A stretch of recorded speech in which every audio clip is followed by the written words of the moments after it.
Canto 16.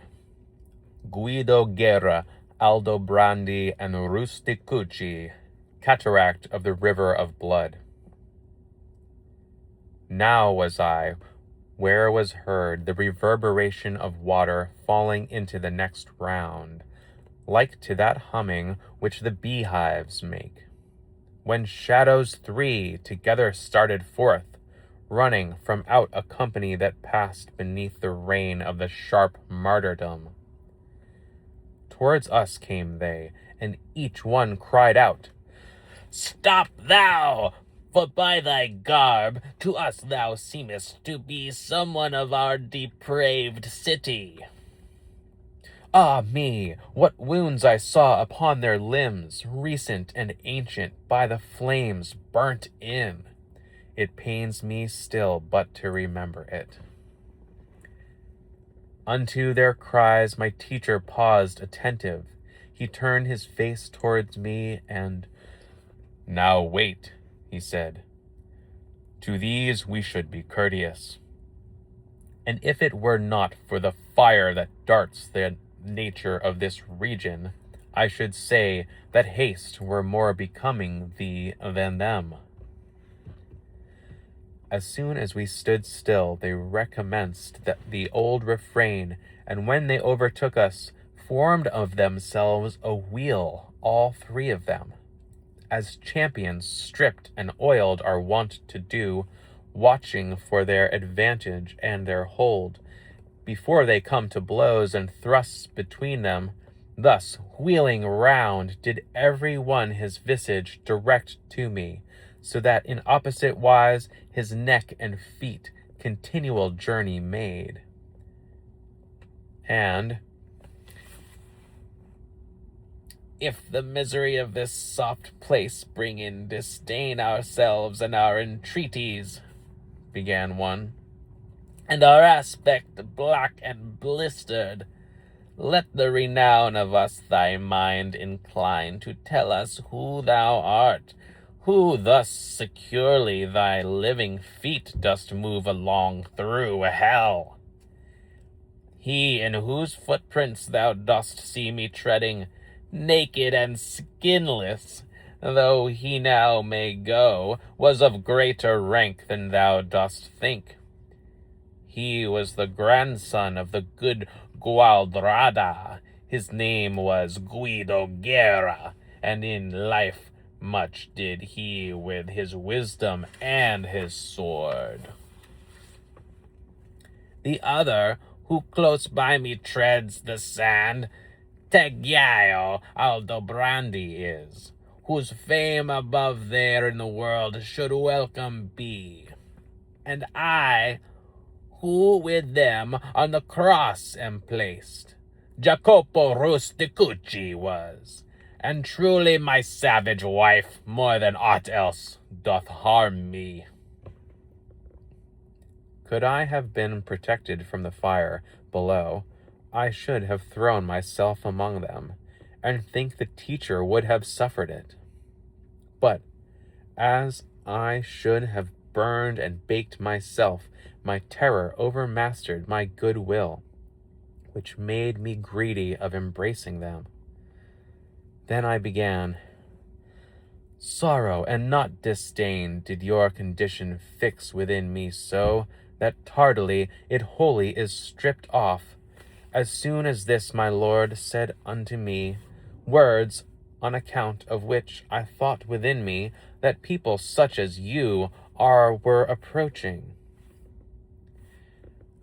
I of your city am, and evermore your labors and your honorable names I with affection have retraced and heard. I leave the gall, and go for the sweet fruits, promised to me by the voracious leader, but to the center first I needs must plunge." "So may the soul for a long while conduct those limbs of thine," did he make answer then, "and so may thy renown shine after thee. Valor and courtesy say if they dwell within our city as they used to do, or if they wholly have gone out of it. For Guglielmo Borsier, who is in torment with us of late, and goes there with his comrades, doth greatly mortify us with his words. The new inhabitants and the sudden gains pride and extravagance have in thee engendered, Florence, so that thou weepst thereat already. In this wise I exclaimed, with face uplifted, and the three, taking that for my reply, looked at each other as one looks at truth. If other times so little it doth cost thee, replied they all, to satisfy another, happy art thou, thus speaking at thy will. Therefore, if thou escape from these dark places, and come to behold the beauteous stars, when it shall pleasure thee to say, I was, see that thou speak of us unto the people. Then they broke up the wheel, and in their flight it seemed as if their agile legs were wings. Not an amen could possibly be said so rapidly as they had disappeared. Wherefore the master deemed best to depart. I followed him, and little had we gone before the sound of water was so near us that speaking we should hardly have been heard. Even as that stream which holdeth its own course, the first from Monte Veso toward the east, upon the left-hand slope of Apennine, which is above called Aquacheta, ere it down descendeth into its low bed, and at Forlì is vacant of that name, reverberates there above San Benedetto from Alps by falling at a single leap, where for 1,000 there were room enough.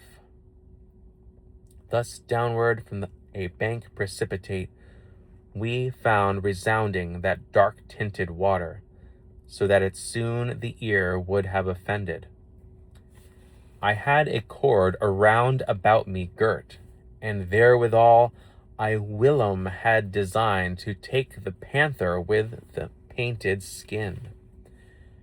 After I this had all from me unloosed, as my conductor had commanded me, I reached it to him, gathered up and coiled, whereat he turned himself to the right side, and at a little distance from the verge he cast it down into that deep abyss. It must needs be some novelty respond, I said within myself, to the new signal the master with his eye is following so. Ah me, how very cautious men should be with those who not alone behold the act, but with their wisdom look into the thoughts. He said to me, soon there will upward come what I await, and what thy thought is dreaming must soon reveal itself unto thy sight.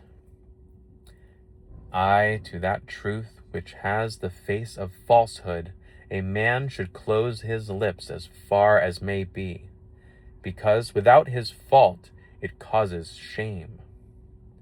But here I cannot, and reader, by the notes of this my comedy, to thee I swear, so may they not be void of lasting favor.